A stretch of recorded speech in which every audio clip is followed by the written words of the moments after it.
Waalaikumsalam warahmatullahi wabarakatuh. Alhamdulillahilladzi arsala rasulahu bil huda wa dinil haqq liyuzhirahu 'ala ad-dini kullihi wa kafa billahi shahida. Asyhadu an la ilaha illallah wa asyhadu anna sayyidana wa nabiyyana Muhammadan 'abduhu wa rasuluhu. Allahumma shalli wa sallim wa barik ala hadzal nabiyil karim Muhammadin wa ala alihi wa sahbihi ajma'in wa ba'd. Ikhwati wa akhwati fillah rahimakumullah.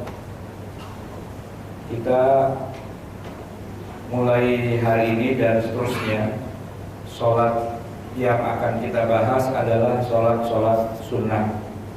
Dalam buku yang saya tulis ini, jumlah sholat sunnah saya batasi karena terlalu banyak. Sholat sunnah itu mulai dari sholat qobliyah ba'diyah sampai kemudian nanti ada sholat taubat. Jumlahnya saya batasi hanya sampai 14 saja. Sebenarnya masih ada lagi, masih banyak gitu ya, tapi agak jarang-jarang kita lakukan juga. Tetapi kalau yang 14 ini saya kira sering, bahkan kita lakukan berulang-ulang. Nah, pada pertemuan hari ini yang akan kita bahas satu saja dari 14 itu. Jadi kita masih punya 14 kali pertemuan, semuanya adalah sholat sunnah. Nah, sebelum masuk kepada pembahasan sholat sunnah yang pertama, yaitu sholat sunnah rawatib atau qobliyah ba'diyah, saya akan sedikit mengajak antum semua mengulas tentang posisi antara sholat sunnah ini dibandingkan dengan sholat wajib atau sholat fardu yang 5 waktu. Sholat yang fardu 5 waktu, kalau kita ibaratkan bangunan, maka 5 waktu itu seperti tiang atau kolom pada sebuah bangunan. Sedangkan sholat sunnah, dia merupakan penghias, atau kalau boleh saya sebut semacam desain interior.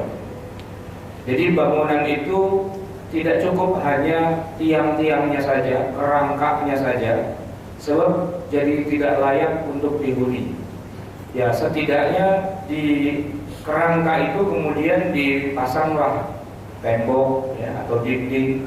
Tidak cukup hanya tembok pasangan bata begitu saja, tapi diplester, diaci, bahkan dicat, ya, bahkan sebagian lagi malah melapisinya dengan berbagai macam ya penghias, entah itu wallpaper ya. Kemudian lantainya pun nggak cuma sekedar dak beton begitu saja, tapi paling tidak dikasih keramik, sebagiannya lagi malah dikasih karpet. Udara di dalamnya diatur suhunya agar kalau siang tidak terlalu panas, malam tidak terlalu dingin, maka digunakanlah mesin pengatur suhu, air condition, AC, dan seterusnya, sehingga bangunan itu layak huni dan nyaman. Nah, yang membuat nyaman itu bukanlah kerangkanya. Yang membuat nyaman itu adalah, kalau dalam bahasa bangunan itu finishingnya. Dan biasanya mengerjakan bangunan itu yang susah, yang detail, yang lama itu finishingnya, bukan kerangkanya. Kalau kerangka itu cukup kita pakai molen, ya, udah pasang semua kerangka baja dan sebagainya, diisi cor-coran, selesai. Mungkin dalam waktu 2-3 minggu cepatlah jadi.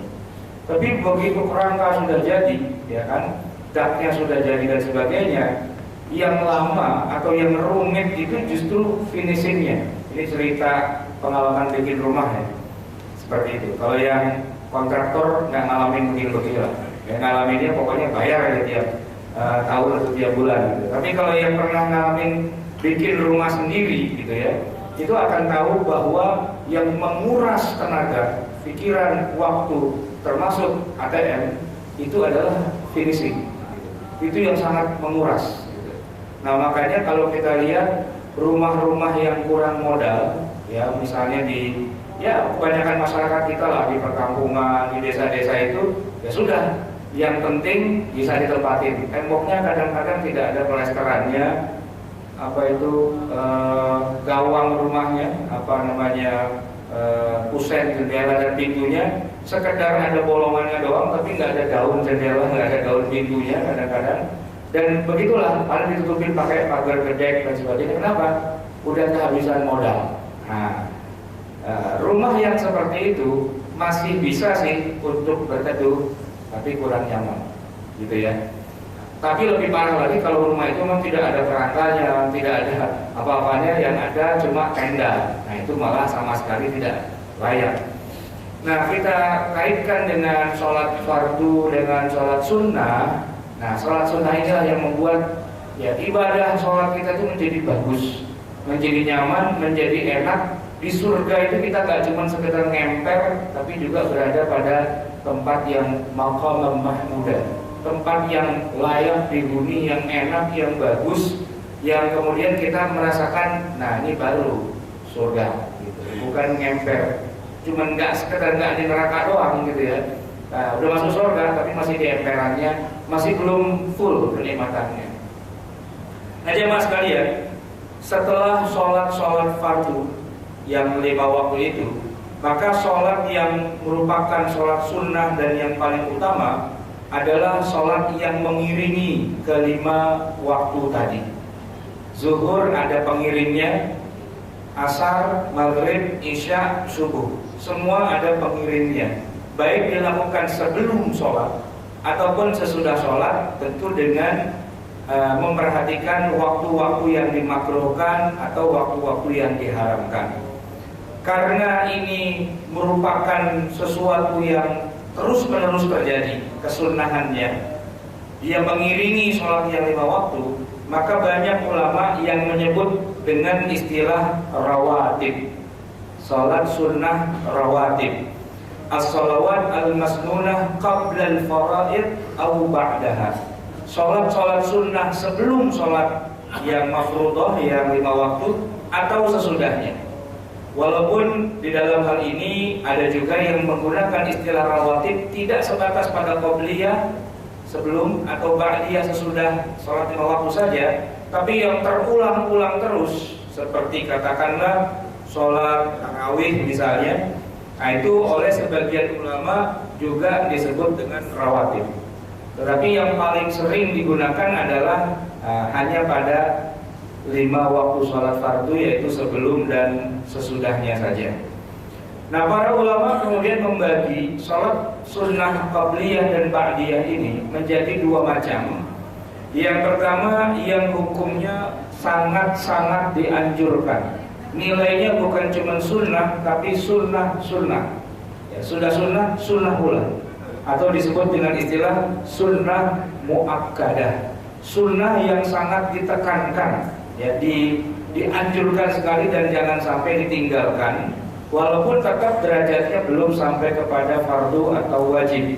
Sehingga kalaulah tidak dikerjakan, maka hukumnya tidak berdosa, hanya rugi saja, karena ada kesempatan emas, peluang yang sangat baik itu kok malah ditinggalkan.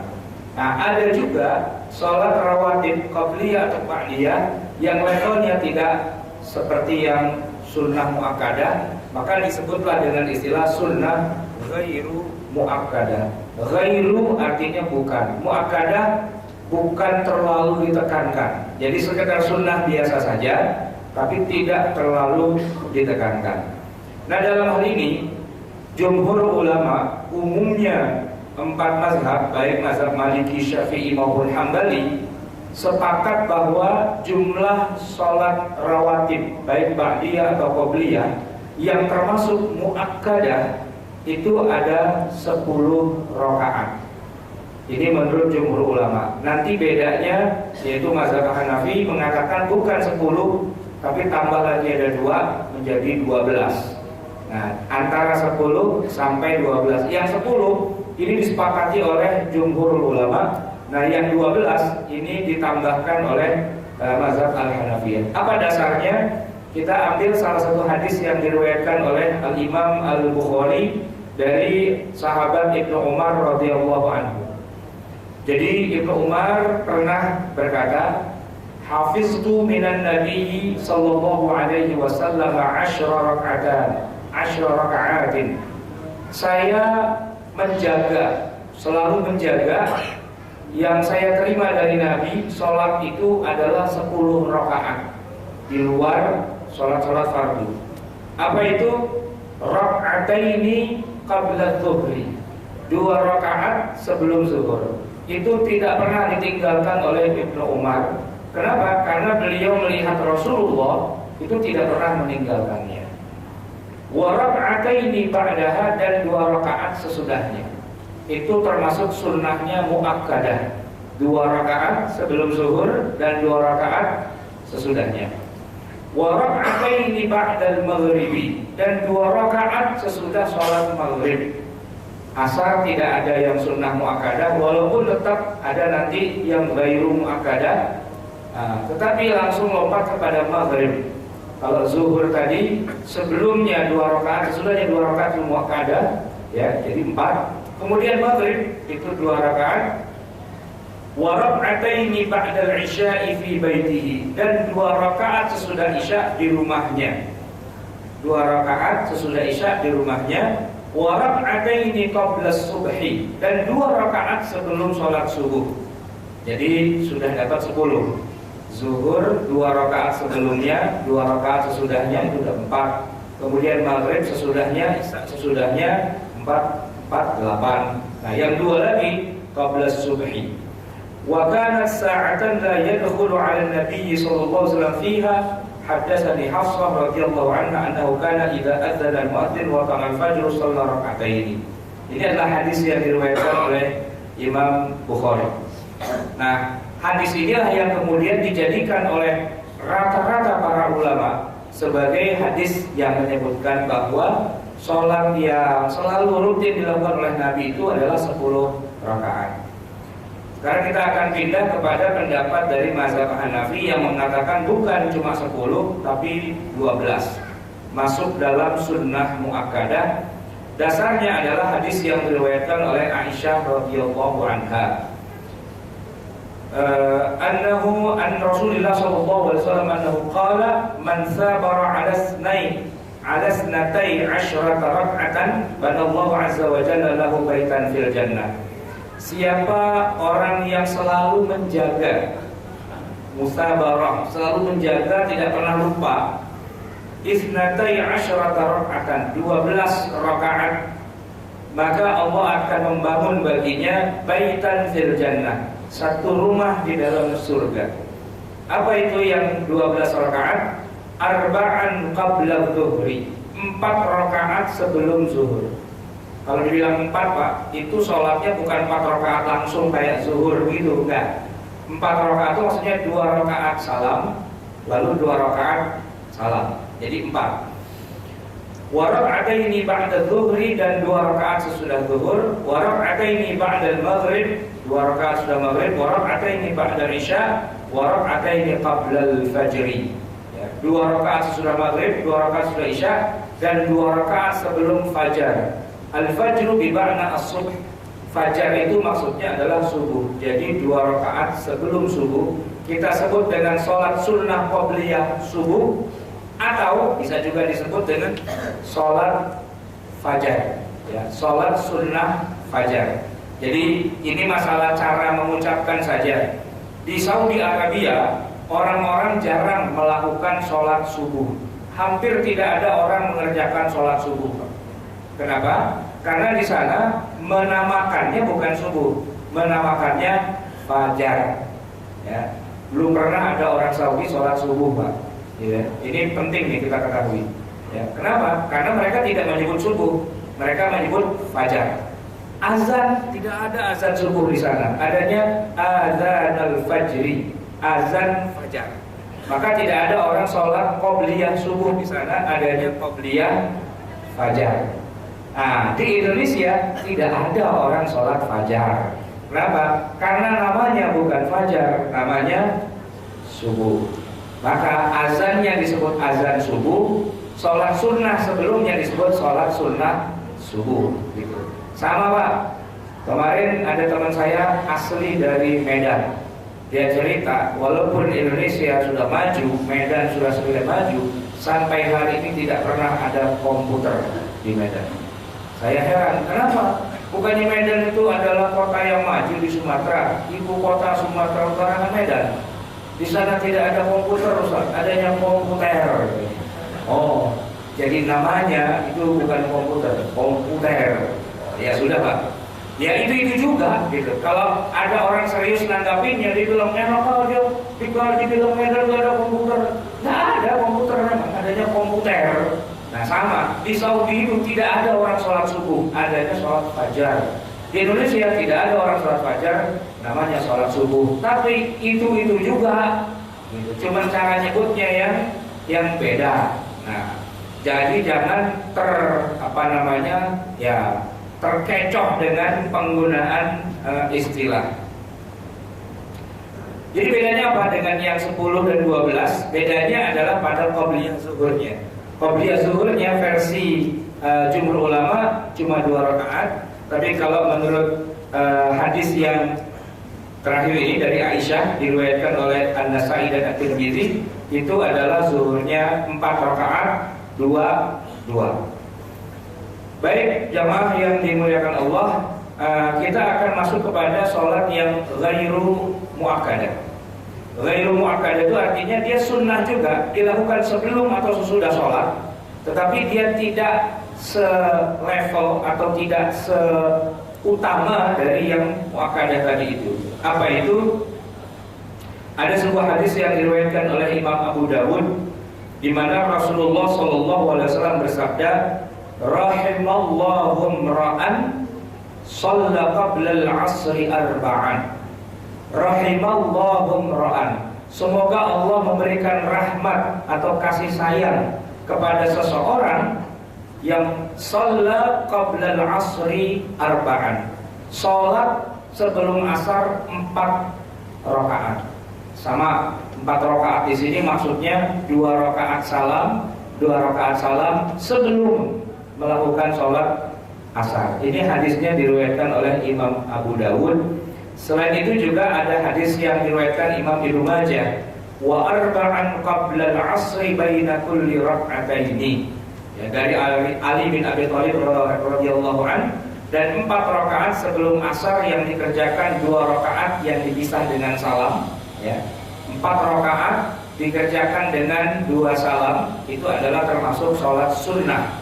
Jadi qobliyah asar itu ya boleh dikerjakan 4 rakaat tapi dengan 2 salam, tapi ya boleh juga 2 rakaat saja, atau boleh juga tidak dikerjakan sama sekali. Tapi jangan menyalahkan ada orang sholat qobliyah asar, karena ini adalah hadis Nabi yang mulia.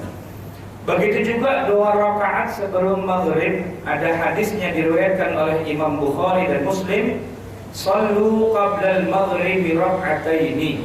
Salatlah kalian sebelum maghrib 2 rakaat. Hadisnya sahih, diriwayatkan Imam Bukhari dan Imam Muslim. Kemudian ada hadis yang lain juga dari Bukhari Muslim juga terkait dengan salat sunnah sebelum maghrib. Kunna nusalli ala ahdi Rasulillah sallallahu alaihi wasallam rak'ataini ba'da ghurubi syamsi qabla salatil maghrib. Dulu kami ya di masa Rasulullah terbiasa melakukan sholat 2 rakaat sesudah matahari terbenam, tapi sebelum kita mengerjakan sholat maghrib. Fasuila Anas yang meriwayatkan hadis ini ditanya, akana Rasulullah sallallahu alaihi wasallam shallahuma, apakah itu kan kalian sahabat, tapi pertanyaannya apakah Nabi juga mengerjakan 2 rakaat sebelum sholat maghrib itu? Qala kana yarana nusallihima falam ya'murna wa lam yanhana. Nabi melihat kita pada sholat 2 rakaat sebelum maghrib. Begitu beliau melihat kami melakukannya, beliau tidak memerintahkan dalam arti mewajibkan, walam yanhana, dan juga tidak melarang kami. Jadi memang ini jatuhnya sunnah tapi bukan muakkadah. Ini hadis sahih diriwayatkan Imam Bukhari dan Imam Muslim, dan masih banyak lagi hadis-hadis yang lain. Saya akan langsung masuk kepada 2 rakaat sebelum Isya. Kalau sesudah maghrib jelas itu sunnah muakkadah, sesudah isya itu sunnah muakkadah. Sebelum isya, dari Abdullah bin Mughaffal radhiyallahu anhu, beliau berkata bahwa Nabi SAW bersabda, "Ma bainal adzani wal iqamah salatun." Antara azan dan iqamah disunnahkan kita sholat. Dan Nabi mengulangi 3 kali. Ma baina al-adzan wal iqamah shalah. Ma baina al-adzan wal iqamah shalah. Kemudian Nabi meneruskan liman syaa, bagi siapa yang menginginkan.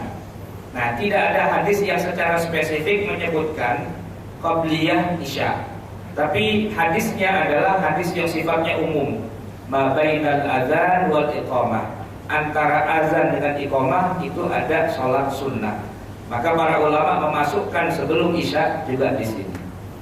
Tentu yang masih kosong berarti ba'da asar dan ba'da subuh. Kenapa ba'da asar dan ba'da subuh itu tidak disunnahkan? Karena memang itu al-waqt al-manhiyu an. Waktu yang dilarang kita untuk mengerjakan sholat itu ada 2. Sebenarnya bukan cuma 2, ada 5. Cuman yang terkait langsung dengan sholat, ya, sesudah sholat itu 2, yaitu habis sholat subuh dan habis sholat asar. Kalau tidak ada judulnya, tidak ada judul itu maksudnya begini: kita habis sholat asar, ya, kemudian kita pengen sholat sunnah ba'diyah, itu namanya tidak ada judulnya karena termasuk waktu yang diharamkan, maka tidak boleh. Tapi kalau ada judulnya, judulnya begini: saya sudah sholat asar, kemudian ada jenazah yang mau dikuburkan dan belum disolati, maka larangan untuk mengerjakan sholat habis asar itu otomatis terhapus atau terhalangi atau terhijab dengan adanya perintah untuk mengerjakan sholat jenazah. Maka silahkan habis sholat asar kita sholat jenazah dengan syaratnya jenazahnya harus ada. Kalau nggak ada ya kita nggak bisa gitu loh. Jenazahnya mana? Ya kan banyak orang pada meninggal, anggap aja kita lagi sholatin jenazahnya. Ya nggak bisa. Harus ada wujud fisiknya. Gitu. Atau setidak-tidaknya jenazahnya memang disebutkan tertentu, orangnya nggak bisa kesini, jenazahnya mungkin nggak sempat datang ke sini, jenazahnya langsung dikuburkan di tempat lain, lalu kita melakukan sholat ghaib. Ya, sholat ghaib itu sholat jenazah yang jenazahnya secara spesifik disebutkan siapa orangnya. Lalu kita meniatkan untuk sholat jenazah, ba'da sholat asar boleh, ba'da sholat subuh boleh. Dan ini bisa kita lakukan setiap kapanpun, karena ada judulnya, yaitu sholat jenazah. Di Masjidil Haram Mekah atau di Masjid Nabawi Madinah, hampir setiap subuh itu kita sholat lagi. Walaupun sebenarnya itu waktu yang terlarang, tapi karena ada jenazah, ya kita sholat lagi, sholat jenazah gitu. Begitu juga asar yang seharusnya waktunya itu terlarang, tapi karena ada jenazah, ya kita sholat jenazah. Hampir seluruhnya, walaupun ada juga yang tidak sholat. Saya punya teman kalau lagi umroh itu atau haji, setiap ba'da sholat itu dia sholat ba'diyah atau sebelumnya qobliyah. Bahkan dia rajin sekali ke masjid pagi-pagi sekedar buat sholat duha. Dan kalau malam dia datang untuk sholat tahajud. Yang saya heran, setiap kali sholat jenazah dia nggak pernah mau sholat jenazah. Bahkan bukan hanya sholat subuh atau habis sholat isya dia nggak sholat jenazahnya, 5 waktu kan selalu ada jenazah, itu dia nggak pernah mau. Begitu saya tanya, kenapa? Memangnya ada hadis yang melarang? Bukan Pak Ustadz, saya nggak bisa usolinya.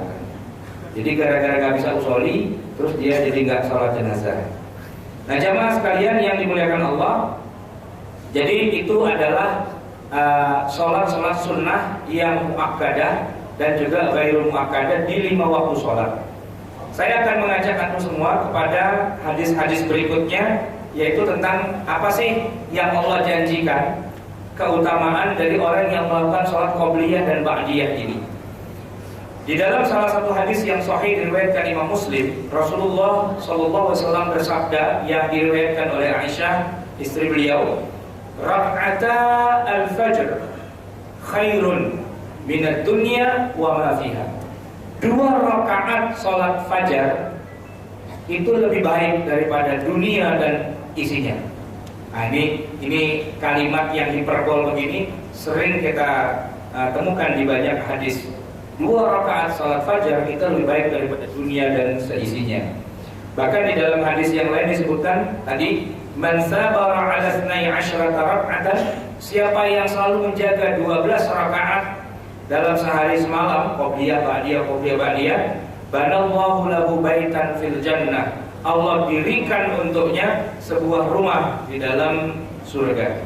Bahkan ada lagi hadis yang lain diriwayatkan oleh Imam Abu Dawud dari Ummu Habibah, bahwa Rasulullah pernah bersabda, "Man hafadha ala 4 raka'atin." Siapa orang yang selalu menjaga untuk mengerjakan 4 rakaat qabla zuhri wa 4 ba'daha, atau juga 4 rakaat sesudahnya, haramahullahu 'alan nar. Allah haramkan dirinya dari api neraka. Ini hadis sahih diriwayatkan oleh Imam Abu Dawud. Nah, jamaah yang dimuliakan Allah, kita masuk masalah fikihnya. Orang habis sholat fardu, kemudian dia mau sholat ba'diyah, kan suka kita perhatikan ya. Dia itu bangun lalu bergeser tempatnya ke tempat yang lain. Yang jadi pertanyaan, itu ada dasarnya nggak sih? Ada hadisnya nggak sih? Ada perintahnya apa enggak sih? Ya, kita habis sholat fardu nih, mau sholat ba'diyah, kita geser. Bahkan kadang-kadang sampai ada yang tukeran. Ya, kayak orang main catur gitu ya, benteng sama apa tuh tuker gitu ya. Nah, bahkan ada juga yang tukeran sama imam. Jadi imamnya disuruh bangun, tuker. Dia maju ke depan, imamnya disuruh mundur. Kalau imamnya ngerti sih nggak apa-apa. Oh, maksudnya tukeran gitu. Kalau enggak, gue lagi enak-enak zikir, disuruh bangun, suruh pindah, ngapain? Cuma ngajakin tukeran tempat doang. Emang nggak ada lagi tempat yang lain, gitu. Nah, di sini ada beberapa hadis yang menyebutkan tentang fadilah atau keutamaan berpindah gitu. Dari Zaid bin Sabit radhiyallahu anhu, bahwa Rasulullah bersabda, sholatnya seseorang di rumahnya adalah lebih baik daripada sholatnya di masjidku ini kecuali sholat fardu. Sholat seorang di rumahnya lebih baik daripada sholat di masjidku ini kecuali sholat fardu. Artinya kalau sholat sunnah itu afdalnya di rumah. Oleh karena itu banyak orang yang dia nggak pindah di sampai sini, malah pindahnya ke rumah. Ya. Untuk apa? Untuk sholat sunnah. Tapi ada juga yang segera pulang ke rumah untuk apa? Untuk tidur lagi. Gitu. Ada juga. Ya. Atau udah banyak urusan, gitu ya, lain gitu. Nah, ada hadis lagi yang lain. Seorang imam tidak boleh sholat di tempat di mana dia sholat sehingga dia berpindah tempat. Nah, ini. Jangan dia sholat sunnah di tempat yang tadi dia jadi imam. Jadi dia harus geser kanan, geser kiri, atau kemana lah, ya, ke tempat jamaah dan sebagainya. Kemudian ada lagi hadis yang lain, apakah kamu merasa berat apabila kamu sholat untuk maju sedikit, atau mundur sedikit, atau pindah ke sebelah kanan, atau pindah ke sebelah kiri? Apakah jadi berat? Jawabannya tentu tidak. Nah, maksudnya sabda Nabi ini menganjurkan kepada kita, kalau kita sudah sholat fardu, kita disuruh sholat sunnah, dan untuk itu kita disuruh bergeser, entah maju ke depan atau ke belakang, kanan, kiri, dan sebagainya. Yang penting tetap menghadap kiblat, jangan mundur ke belakang lalu arahnya jadi kebalik. Nah, itu jadi nggak sah. Arahnya tetap ke kiblat, tapi posisi sholatnya itu yang kemudian dipindah-pindah. Nah, semua hadis-hadis ini menunjukkan bahwa pindah tempat ketika melaksanakan sholat itu hukumnya disyariatkan, bahkan disunnahkan. Dan di antara alasan ya untuk memperbanyak ya kenapa pindah itu, agar kita lebih banyak menjadi punya saksi bahwa bumi ini menyaksikan kepada kita ya, kepada Allah juga nantinya, bahwa saya pernah sholat di sini banyak gitu. Dan itu dikaitkan dengan salah satu surat atau ayat yang sudah kita hafal semua, yauma idzin tuhaddisu akhbaraha. Surat Zalzalah, idza zulzilatil ardu zilzalaha apabila bumi digoncangkan dengan segoncang-goncangnya. Kemudian ada nanti ayat keempatnya, yauma idzin tuhadditsu akhbaraha. Pada hari itu, yaitu pada hari kiamat, bumi ini akan berbicara tentang kabar-kabarnya dia. Nah, sebagian ulama mengatakan yang dibicarakan oleh bumi itu adalah, no, dulu si Fulan pernah sholat di palak saya ini nih. Nah gitu. Si Anu pernah sholat di tempat saya ini dan seterusnya. Maka semua tempat yang pernah kita lakukan untuk sholat itu akan bersaksi. Yauma idzin tuhadditsu akhbaraha. Tapi dengan syarat bahwa masjid atau musolanya itu memang luas. Kalau udah sempit ya, musola cuma 3 kali 4, yang sholat 200 gitu ya. Nah itu kita udahlah, nggak usah sholat di situ, sholatnya tempat lain aja. Karena yang ngantri masih panjang. Ya, jangan sholat sunnah atau ba'diyah di situ. Nah, bisa saja kita kalau memang yang sholat itu sedikit nggak terlalu jadi masalah. Nah, jamaah yang dimuliakan Allah, ini yang terakhir. Ketika kita dalam perjalanan, ya, kan kita juga disunnahkan untuk menjamak, bahkan juga mengqasar. Ya, yang 4 itu kita qasar jadi 2. Yang harusnya 5 waktu kita jamak tinggal 3 waktu. Zuhur, asar kita jamak. Jadi cuma 1 waktu aja, bisa dikerjakan zuhur atau asar. Maghrib isya dikerjakan maghrib atau isya. Subuh memang tidak bisa dijamak, juga tidak bisa diqasar. Tapi paling tidak dalam perjalanan kita diberikan fasilitas oleh Allah Subhanahu wa Ta'ala, dan para ulama memang bahkan ada yang mewajibkan kita menjamak qasar, ada yang menyunahkan saja, bahkan ada juga yang 50-50, mau kerjain jamak qasar silakan, enggak juga enggak apa-apa. Itu yang sudah pernah kita bicarakan pada pertemuan-pertemuan sebelumnya. Pertanyaannya adalah bagaimana dengan nasib sholat qobliyah dan ba'diyahnya? Yang wajib saja kita qasar dari 4 jadi 2. Pertanyaannya, apakah masih berlaku qobliyah dan ba'diyahnya? Gitu ya. Begitu juga sholatnya ini sudah dijamak antara zuhur dengan asar. Zuhur kita jamak dengan asar. Itu pertanyaannya, habis sholat zuhur kita sholat ba'diyah dulu apa langsung asar? Atau kita sholat zuhur lalu asar lalu udah gitu ba'diyah, atau bagaimana? Nah, di sini para ulama memang berbeda pendapat, ya. Umumnya, ya, para ulama mengatakan kalau kita sudah melakukan yang namanya jamak dan juga qasar, maka sholat-sholat yang rawatib, yang sunnah, baik muakkadah ataupun ghairu muakkadah, otomatis sudah tidak berlaku lagi kalau kita jamak atau kita qasar. Sehingga yang tersisa dari 5 waktu itu hanya subuh saja. Karena subuh tidak dijamak, tidak diqasar. Walaupun kadang-kadang tetangga saya ada juga subuhnya dijamak dengan duha, karena dia bangunnya kesiangan, ya. Jamak takhir. Dan itu jamak ngawur sebenarnya. Sebagian lagi mengatakan itu bukan jamak, itu namanya murtad, menjemur pantat. Karena bangunnya udah setengah 8, ya. Baru kemudian sholat subuh, ya. Habis sholat subuh terus sholat lagi 2 rakaat apa? Sekalian duha deh, biar gak wudhu lagi. Ya, itu kan namanya jamak dengan duha. Ini jamak ngawur sebenarnya, bukan jamak takhir, bukan jamak takdim, jamak ngawur, gitu ya. Tapi ya daripada tidak sholat, ya tetap wajib sholat sih. Cuman masalahnya begini, Nabi memang pernah kesiangan subuh. Ya, dalam seumur hidup beliau selama 23 tahun jadi Nabi, kesiangannya saya hitung 2 atau 3 kali aja. Ini masalahnya hampir tiap hari kesiangan, gitu kan? Nah, ini yang begini ini nanti catatannya beda di akhirat ya. Dia nggak bisa bilang kan kesiangan langsung sholat nggak apa-apa. Gitu. Iya sih, cuman kenapa kok bisa kesiangan? Itu yang jadi masalah. Gitu. Nah, oleh karena itulah maka para ulama mengatakan kalau sudah dilakukan jamak, apalagi sudah qasar, maka qabliyah, ba'diyah sudah tidak perlu lagi. Tetapi kalau dalam perjalanan itu ada orang yang tetap mempertahankan sholatnya, beliau tidak jamak, tidak qasar, maka sholat qabliyah dan ba'diyahnya tetap berlaku sebagaimana biasa, walaupun dia dalam keadaan perjalanan. Nah, oleh karena itulah maka kita lihat, kalau kita sudah menjamak, ya, kita sudah mengqashar, maka sudah tidak perlu lagi. Tapi ada pendapat yang pertengahan begini. Misalnya, saya dalam perjalanan luar kota, di rest area saya berhenti untuk melakukan sholat maghrib misalnya.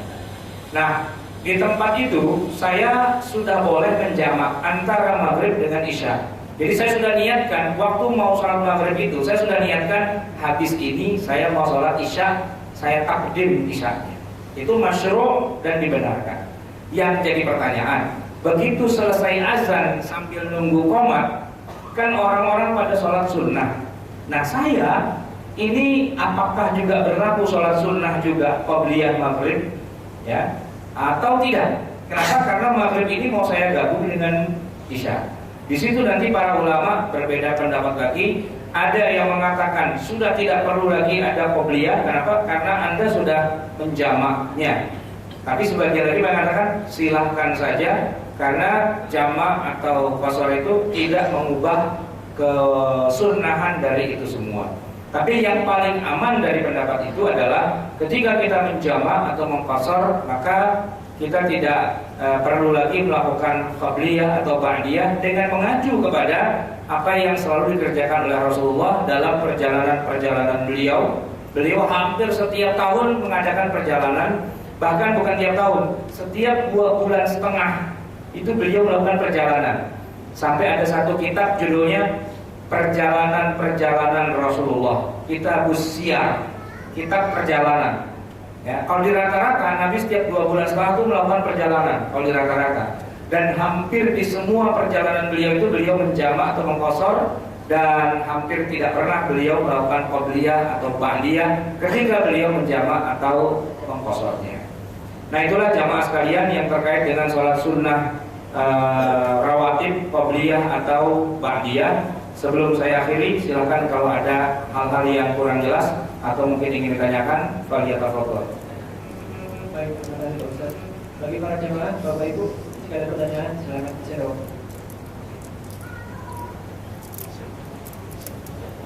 Pertanyaannya, kalau batasan sholat ba'diyah itu berapa lama dari sholat ba'diyah? Terus kalau diselingi kayak sekarang majelis ilmu dan sebagainya itu bagaimana? Dan kalau ada majelis ilmu mana yang sudah mana? Jadi begini, tadi kan dikatakan ba'diyah saja itu boleh dikerjakan di rumah, tidak di masjid. Nah, tinggal kita hitung aja berapa lama perjalanan dari masjid ke rumahnya, ya kan? Ada yang rumahnya nempel masjid berarti 2-3 menit kan begitu. Tapi ada juga yang rumahnya jauh dari masjid. Nah, artinya tetap masih berlaku juga. Jadi sebenarnya tidak ada batasan paling panjang atau paling pendek, apalagi kalau masih di lokasi yang sama. Kayak kita begini, nah, kita bisa melakukan ba'diyah sesudah jam 1 ini masih dimungkinkan kalau ada hajat. Maksudnya hajat itu dalam arti memang ada kebutuhannya. Ba'da sholat zuhur ada kajian di mana kita kalau ba'diyah dulu boleh, tapi boleh juga langsung dan nanti sesudah kajian baru ba'diyah. Tidak ada masalah, asalkan juga jangan terlalu jauh. Kajiannya cuman kultum, ya. Kultum itu kan berarti kuliah terserah antum, ya. Bisa 7 menit, bisa 10 menit, bisa 12 menit. Habis kultum, karena tadi sepanjang kultum juga ya udaranya rada adem gitu ya, nyengirnya kok posisi itu sangat enak gitu ya. Tidur dulu gitu. Bangun-bangun 2:30, dikit lagi asar. Masih bisa nggak sholat ba'diyah? Udah kelamaan kali, udah kejauhan. Nah, karena yang disebut dengan ba'diyah itu nempel. Nah, maka ketika kita misalnya sholatnya di masjid, habis sholat kita mau kerjakan sholat sunnahnya di rumah, ya udah kita pulang. Cuman pulangnya langsung ke rumah, jangan mampir ke mall dulu, ya, atau jalan-jalan kemana, sampai rumah udah mau masuk waktu lagi yang berikutnya, ya itu sudah tidak lagi disunnahkan. Tapi ketika ada jeda, misalnya batal. Wudhu dulu bisa. Atau wah udah lapar banget nih, ya udah makan dulu, terus balik lagi bisa. Makan dulu itu maksudnya ya makan 5-10 menit, bukan makan yang lama sampai 2 jam 3 jam. Ya, mentang-mentang makannya di all you can eat. Wah, ini kalau buru-buru langsung balik lagi sholat, sayang-sayang nih gitu. Jadi udahlah makan yang lama Terus iya tadi belum qobliyah, belum ba'diyah. Ba'diyah. Itu kata malaikat, tuh ba'diyah yang mana lagi, bukan udah kelewatan tadi. Nah begitu. Jadi masih dibolehkan walaupun agak lama, asalkan masih ada keterkaitan. Ya, seperti kultum atau wudu atau makan atau jawab telepon dan sebagainya yang sifatnya nggak terlalu jauh. Gitu. Baik, ada lagi? Silakan. Assalamualaikum warahmatullahi wabarakatuh. Waalaikumsalam. Saya mau menanyakan untuk sholat ba'diyah yang berlaku di sholat Jumat. Sholat Jumat itu yang azannya satu kali, itu apakah yang qobliyahnya itu lebih diutamakan atau kita mendengarkan khutbahnya? Terus yang pertanyaan kedua, untuk niat sholat yang kita niatkan dua niat sholat untuk satu aktivitas. Jadi katakanlah kita mau sholat tahiyatul masjid sama qobliyah, cuman gabungnya jadi satu niat, apakah diperbolehkan? Baik. Jadi masalah sholat qobliyah Jumat memang masalah ikhtilaf di antara para ulama. Sebagian mengatakan tidak ada qobliyah Jumat. Artinya ya memang begitu azan tidak ada sholat sunnah, yang ada adalah mendengarkan khutbah. Sebab di masa Rasulullah SAW memang konteksnya waktu itu tidak ada azan dua kali, azannya hanya satu kali saja, yaitu ketika Rasulullah sudah naik ke atas mimbar. Sebelum itu tidak ada azannya. Maka para sahabat datang ke masjid, tentu mereka sholat, tapi sholatnya bukan qobliyah zuhur. Sholatnya adalah sholat tahiyatan lil masjid, ya, menghormati masjid. Dan datangnya bukan nekat waktu dari kiblati azan, datangnya dari awal. Ya, kalau cara kita ya 6:30 lah sampai ke masjid gitu ya. Marbot maksudnya gitu dia. Nah gitu. Nah itu nunggu sampai masuk waktu zuhur. Rasulullah kemudian keluar dari kamarnya, langsung naik ke atas mimbar. Naik ke atas.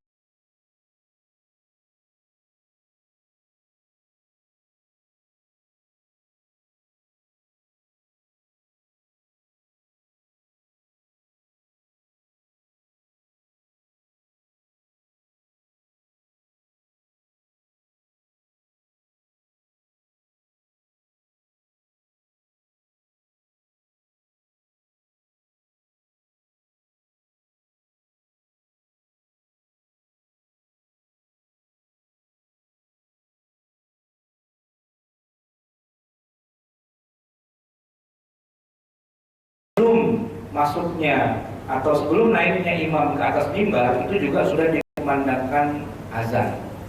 Cuma diriwayatkan memang azannya tidak di situ, azannya di atas tembok masjid, atau ada lagi yang menyebutkan di pasar, di mana.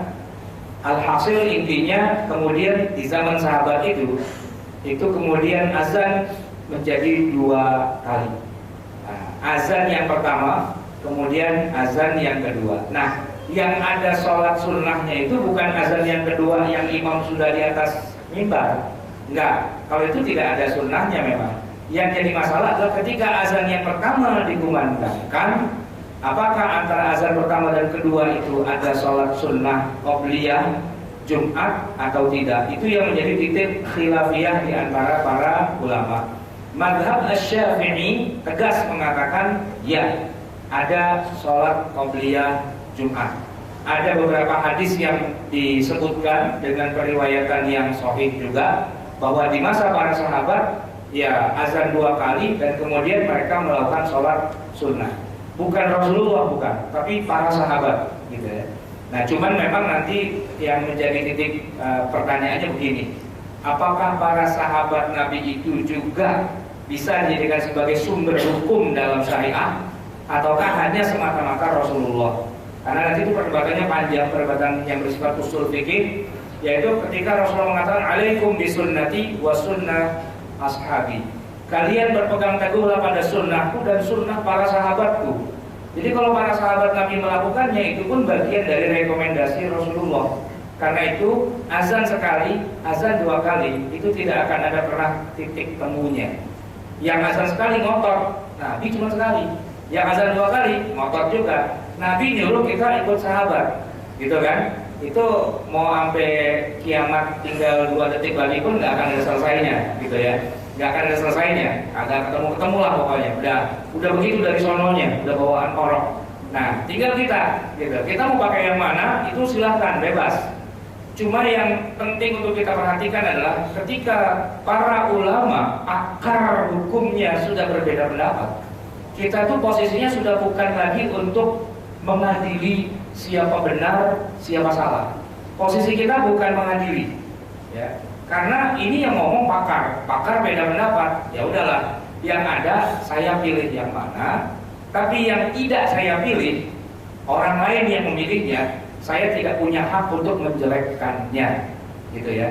Sebagaimana juga orang lain ketika dia pilih pendapatnya, lalu ternyata beda dengan pendapat yang saya pilih, dia juga tidak boleh menjelekkan saya. Karena menjelekkan saya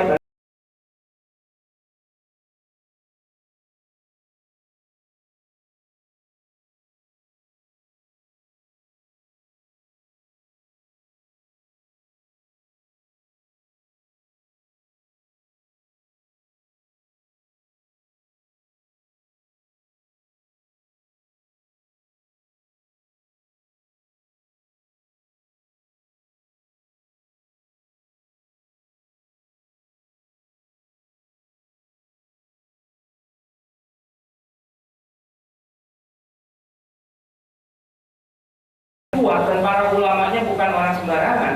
Saya tinggal memilih saja. Kalau saya sholat di masjid yang sholatnya cuma azannya cuma sekali dan tidak ada sholat qobliyahnya, ya udah ikutin aja, ya kan? Ngapain juga kita harus ngelawan arus, gitu kan? Yang akan membuat kita semakin tersohor, gitu. Akan dielu-elukan, lu sih. Nah, gitu kan? Tapi kalau masyarakatnya, masjidnya memang ada 2 kali azannya dan semuanya sholat sunnah, gitu ya, ngapain juga kita cari yang beda? Karena juga akan jadi bahan omongan, gitu kan? Kalau di Jakarta orang cuma ngelirik doang, gitu. Tapi kalau di kampung, wah itu jadi masalah. Apalagi di kampungnya mertua. Nah ini jadi masalah. Mertua itu NU, gitu ya. Udah dari ingkongnya udah NU. Bahkan mertua kita itu belum lahir pun udah NU, karena kakek-kakek itu udah NU semua. Di kampung itu semua orang sholatnya kalau azan itu memang 2 kali dan ada sholat sunnah qobliyah Jumat. Kita pendatang datang ke kampung itu langsung kita bilang, sholat Jumat semua nih, gitu. Itu bisa dicabutin golok kita, ya kan? Diusir kita dari kampung itu. Kenapa? Ini nih anak baru kemarin sore ngaji, udah jalan-jalanin kita. Baru kemarin sore maghrib pulang 5 menit belajar agamanya, kita disalah-salahin. Bisa digambarin orang sekampung kita kan. Nah, padahal kalau kita belajar ilmu perbandingan mazhab, bagaimana para ulama itu berbeda pendapat, kita akan manggut-manggut. Oh begitu, benar. Oh begini, benar. Terus kita cari aman aja, gitu kan? Yang ini oke, yang itu oke. Toh dua-duanya juga cuma sunnah kok. Yang salah itu yang tidak ikut sholat Jumat, gitu kan? Atau yang datang sholat Jumatnya udah imam barakallahu fiik walaupun datang gitu, mana aja, gitu kan? Ya kalau yang datang seperti itu udah pasti nggak ada qobliyahnya, Pak, gitu. Dan banyak rata-rata kita di Jakarta ini ya mazhabnya mazhab tanpa qobliyah Jumat. Kenapa? Karena datangnya udah pas barakallahu walaupun fil Qur'anil azim, pas amin tuh baru datang kita kan. Tadinya ngapain? Di kaki 5 di depan masjid itu, ya. Kalau di sini sih nggak ada, Pak, ya, nggak ada kaki 5-nya maksudnya.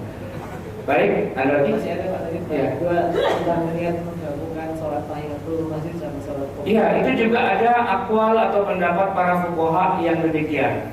Biasanya para ulama mengatakan begini, kita kan disunnahkan 2 hal. Masuk masjid kita tahiyat masjid, kemudian sebelum sholat fardu kita disunnahkan qobliyah. Waktunya mepet. Pilih yang mana? Tahiyatul masjidnya atau qobliyahnya, gitu kan? Sebagian ulama beristihad dua-duanya. Kita niat qobliyah sambil niat juga menghormati masjid, kan bisa, gitu. Toh dua-duanya sunnah, ya kan? Dalam bahasa Betawi itu namanya dak do kena masa bodoh, gitu loh. Yang mana aja gak terserah malaikat mau aja. Kalau memang bisa dua-duanya, alhamdulillah. Tapi itu tidak bisa dilakukan kalau yang satunya fardu, yang satunya sunnah, gitu. Apalagi 2 sholat yang fardu diniatkan sholatnya satu tapi niatnya 2 sholat fardu. Sekalian sholat subuh juga, sekalian niatin jamak sama zuhur gitu. Padahal sholatnya satu, nggak bisa, ya harus 2. Nah, tapi kalau mau yang paling aman, ya qobliyah juga itu kita kerjain. Kemudian tahiyatul masjidnya juga kita kerjain. Urutannya tentu tahiyatul masjid dulu, ya kan? Setelah itu baru kita qobliyah, gitu kan? Kalau waktunya masih cukup. Kalau waktunya nggak cukup, kerjakan 1 sholat saja. Sebagian ulama membolehkan niatnya adalah didobel. Sebagian lagi mengatakan tidak boleh, ya berarti kita boleh pilih. Ya, kalau misalnya qobliyahnya adalah sunnah muakkadah, niatkan sholat qobliyah yang sunnah muakkadah sebelum zuhur, sedikit lagi qomah, masih ada waktu. Kemudian dia sholat 2 rakaat. Apa niatnya? Qobliyah zuhur. Kenapa? Sunnah muakkadah. Terus tahiyatul masjidnya nggak usah. Ada pendapat yang seperti itu, tapi ada juga pendapat yang membolehkan dia digundal jadi 1 sambil niat tahiyatul masjid, sambil niat juga sholat qobliyah 2 rakaat. Bisa. Cuman antum nggak usah nanya usolinya bagaimana, jadi lucu. Usoli sunnatal sunnah qobliyah zuhur. Wa aidon usolli sunnah tahiyatul masjid, gitu kan? Malaikat bilang, nih yang mana nih yang mau nih, gitu kan? Tapi ya nggak apa-apa, boleh ada pendapat yang seperti itu, walaupun ada juga yang mengatakan tidak boleh. Baik, ada lagi? Ya, yang bilang masih bisa, jangan. Boleh 1 pertanyaan lagi kalau ada yang bertanya. Ibu-ibunya. Baik, kalau tidak, tidak ada. Ya, lanjut ya. Assalamualaikum Ustaz, mau tanya. Kalau sholat sunat katanya boleh dilakukan tidak dalam kondisi berdiri, jadi kondisi duduk apakah boleh? Ya, sholat sunnah tidak sama dengan sholat fardu. Maka sholat sunnah boleh dikerjakan tanpa berdiri, walaupun kita tidak dalam keadaan uzur. Kalau sholat fardu harus uzur dulu. Uzur di sini bukan berarti udah uzur tua, itu nggak harus gitu ya. Uzur itu maksudnya ada penghalang syar'i, entah itu sakit, ya kan, entah itu apalah macam-macam gitu, apa orangnya cacat dan seterusnya, baru boleh sholatnya sambil duduk. Tapi kalau sholat sunnah boleh tanpa uzur syar'i, bukan sakit, bukan capek, bukan apa, kita sholatnya duduk. Itu boleh. Karena Nabi melakukannya. Beliau melakukan sholat sunnah itu seringkali dilakukannya di atas punggung onta. Tentu tidak berdiri kalau di atas onta itu, susah gitu kan. Paling Jackie Chan yang bisa kayak gitu kan, berdiri di atas onta gitu. Tapi kalau kita, Rasulullah sholatnya duduk, pegangan. Rukuknya cuma maju sedikit, sujudnya maju sedikit, udah begitu. Itu boleh. Maka antum kalau memang capek banget nih pengen qobliyah atau pengen ba'diyah gitu, mojok aja, sholatnya sambil duduk, silahkan. Paling kan ada orang lirik, Pak lagi sakit ya? Enggak, aku duduk, sunnah lagi. Oh emang kalau sunnah boleh? Makanya ngaji. Jadi kalau sunnah boleh Pak, ya boleh. Qobliyah atau ba'diyah atau sholat duha, sholat yang lain-lain, sholat witir dan sebagainya boleh. Tapi dengan dengan syarat itu sholat sunnah saja dan bukan sholat yang fardu. Kalau sholat fardu harus ada alasan yang syar'i di mana dia baru boleh duduk atau tidak menghadap kiblat dan seterusnya. Antum pernah nggak sholat di atas kendaraan menghadap kemana saja, gitu ya? Pernah nggak? Pernah ya? Rasulullah juga pernah. Cuman bedanya kalau kita begitu tuh sholat fardu. Nah sementara kalau Rasulullah itu sholat sunnah, gitu. Nah kalau sholat fardu gimana? Kalau Rasulullah sih kalau sholat fardu turun. Ya, beliau menghadap kiblat, rukuk, sujud yang sebenarnya. Karena sholat fardu mengharuskan semua itu. Adapun kalau sholat sunnah baru beliau naik onta, menghadap kemana saja, nggak pakai ruku atau sujud seperti yang biasa, bahkan tidak berdiri, hanya duduk di atas punggung onta. Illal maktubah, kecuali sholat yang fardu. Itu jelas perbedaannya. Cuma di masa sekarang banyak orang yang rada remeng-remeng gitu. Kayaknya pernah denger deh Nabi sholat di atas onta. Iya, jadi udah kita sholat aja di atas kendaraan, gitu kan? Tanpa bisa memilah bahwa ternyata yang Nabi kerjakan itu bukan sholat fardu. Karena hadisnya tegas, illal maktubah, kecuali sholat fardu. Nah, fa idza arada an yusalli al-maktubah, ketika Nabi ingin sholat yang fardu 5 waktu, nazala, beliau turun, fastaqbalal qiblata, kemudian beliau menghadap ke arah kiblat. Gitu. Cukup ya?